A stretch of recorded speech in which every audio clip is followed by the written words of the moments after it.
Hoje a gente vai dar um choque de realidade em muito criador de conteúdo liberal por aí. Sim, porque, calma lá, meu querido, minha querida criadora de conteúdo, que provavelmente faz parte da classe trabalhadora, que aqui eu gosto de me referir, né, como essa classe de criadores de conteúdo que trabalham com isso, escolheram trabalhar com isso, ou dependendo da tua conjuntura, foi escolhido para ti trabalhar com isso pela realidade. Tu vai descobrir qual que é a tua participação dentro de todo o ecossistema capitalista que tu vive hoje. E a gente vai relembrar uma pérola, né, de algo que aconteceu. Eu tenho até a data aqui, 4 de julho de 2019. Pô, tá quase fazendo aniversário dessa pérola. E a gente vai dar uma olhada e descobrir como as plataformas enxergam você, criador de conteúdo, e lembrar qual o seu papel formiguinha como indivíduo dentro desta realidade. Mas calma, eu também posso te dizer para te ficar feliz que aqui mesmo, onde tu tá assistindo esse corte, a gente tenta organizar estes criadores de conteúdo para que ele não seja uma formiguinha.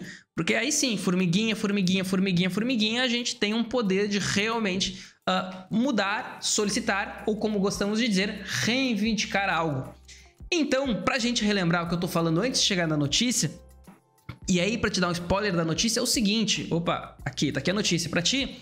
É o Pinterest. Algumas semanas atrás, o Pinterest simplesmente fez um banimento em massa de contas na plataforma. Contas de usuários, contas de criadores de conteúdo. Imagina assim, hoje eu vivo de criação de conteúdo. Ainda não é somente para mim essa criação de conteúdo e eu presto serviço para outros criadores de conteúdo. Então vamos supor que todos esses outros criadores de conteúdo sejam dentro do meu guarda-chuva, da minha conta, que pagam as minhas contas, ou no caso, se tu tá me escutando e tu vive dos teus conteúdos, tu resolve numa segunda-feira, que nem hoje, tu entra, vou postar meu conteúdo, vou ver como é que foram os meus resultados, e tu descobriu que a tua conta foi banida. Tu não tem com quem falar, tu não tem com quem reclamar, tu até consegue fazer uma reclamação lá no Twitter, né? Que daí pelo menos é minimamente um espaço público que a plataforma não vai querer ser mal vista. Ela te responde dizendo que, olha, não sei. Aí tu começa a dar uma olhada e tu vê que tem várias outras pessoas que tiveram a conta banida e ninguém consegue ter resposta pra nada. A cada dia que passa, tua subsistência, que é literalmente através do teu trabalho nestas plataformas, vai caminhando pro fim. E por que essa plataforma pode fazer isso? Porque nós somos parceiros comerciais. Porque, na verdade, não tem uma regulamentação, uma lógica, evidentemente, e já conhecida, uma lógica trabalhista, de uma relação de trabalho. Se ele tivesse uma organização correta e regulamentação de como aquelas duas relações acontecem de criador e plataforma, ela não poderia fazer isso contigo.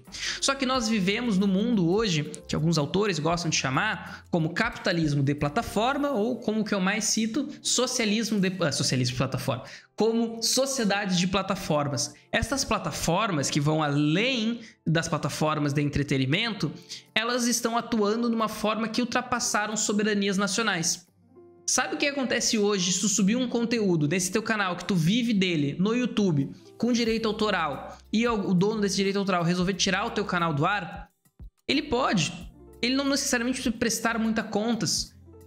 Tudo isso, e não é nem assim, então beleza, eu não poderia utilizar. Eu concordo, talvez, que já é uma outra forma que a gente tem que debater, do direito autoral. Mas o ponto, o YouTube hoje, mesmo no Brasil, no mundo inteiro, ele opera sobre uma lei, uma legislação norte-americana, do free use, que é completamente arbitrária.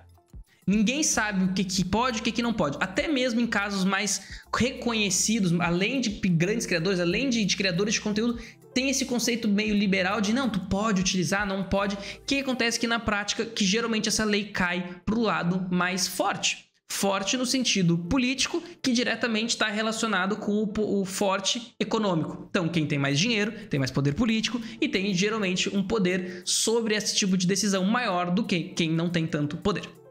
E aí, meu querido e minha querida criadora de conteúdo, é só para te lembrar, as plataformas, elas hoje, o próprio YouTube não vai se importar de banir o MrBeast, que é o maior canal do mundo.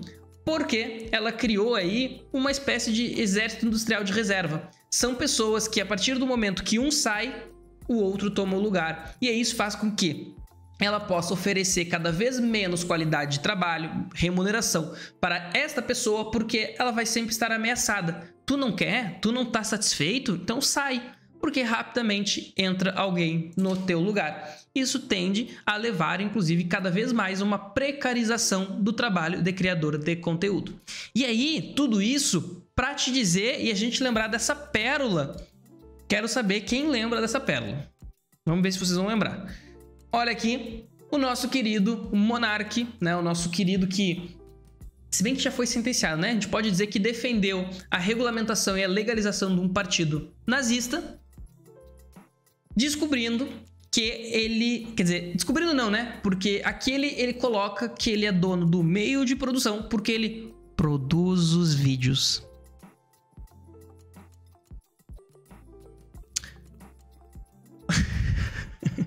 Eu queria muito que o Monark tivesse entre essas contas banidas do Pinterest para ele descobrir que não. Ele não é. Não, ele não detém. Não, ele não faz sequer parte, sequer ele se relaciona com as pessoas que detêm os meios de produção. Não é porque ele produz. Eu sei que para o Monark a resposta mais simples de peraí, eu produzo, meios de produção é meios de eu produzir, e se eu produzo, logo eu tô certo. Vou defender no podcast com alcance nacional e até internacional, que fala com milhões de brasileiros, que é isto aí a verdade. Por quê? Porque tem produção, produzo, é isso aí. É ciência. Isso aqui é ciência, isso aqui é dado, gente. Isso aqui não é achismo. Então a gente vai lembrar desse bom e velho tweet, porque foi isso que o Pinterest fez. Por que o Pinterest fez? O que o Pinterest fez? A partir disso, o que o Pinterest fez? Olha, não sei. Ah, não, o Pinterest, a gente já tá falando dessa notícia há algumas semanas, tá? E o lado bom dessa notícia é que algumas contas começaram a serem desbanidas. Aí o ponto é, começaram a ser desbanidas. Imagina se eu preciso, ou eu há anos trabalho com criação de conteúdo, construí uma audiência nessa plataforma, vivo, sustento a minha família, sustento a minha vida, sustento diversas pessoas que trabalham comigo através dessa conta que foi banida por um erro, foi banida por alguma situação, alguma configuração errada que eles fizeram. Porque, calma, tu pode estar comentando aí na tua cabeça simplista, não, se eles foram banidos, eles mereceram ser banidos. E aí que quase que eu falei bandidos, também para te refletir um pouco sobre a ideia de bandidos. O ponto é, não. Até mesmo se eles tivessem feito algo errado, não acho que cabe à plataforma cortar ou não a forma que alguém vive.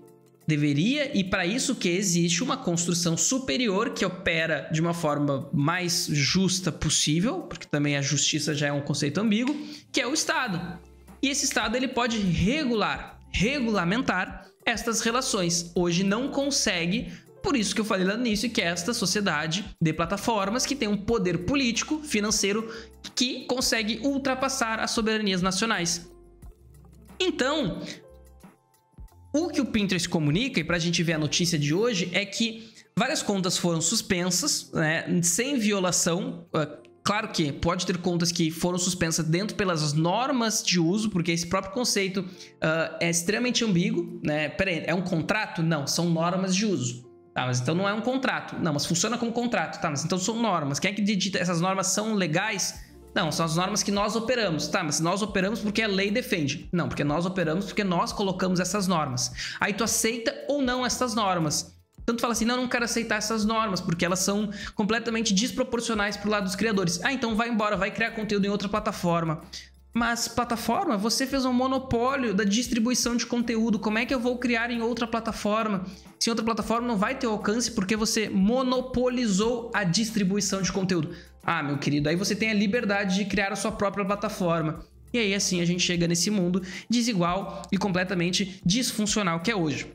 Então, o Pinterest, ele baniu criadores de arte, gente da saúde foi atingido e, claro, tá? Aqui um grande ponto, a empresa nega que foi um erro de inteligência artificial.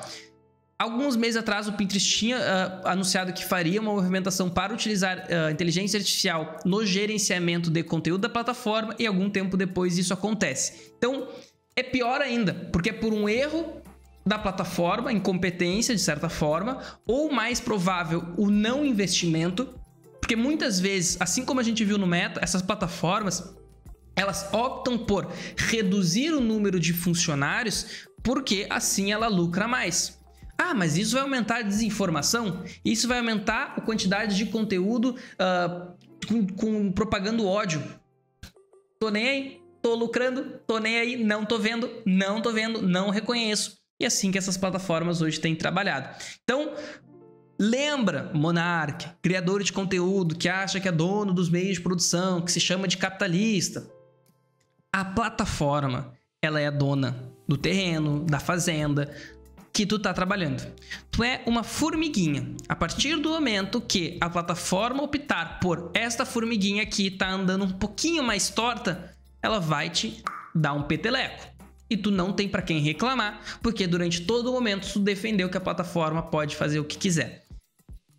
Lembra, tu não é meio de produção. Eu até botei essas frases bonitas aqui pra gente sempre se lembrar. O teu trabalho, a tua audiência, a tua renda tá na mão de plataformas privadas que te devem zero explicação.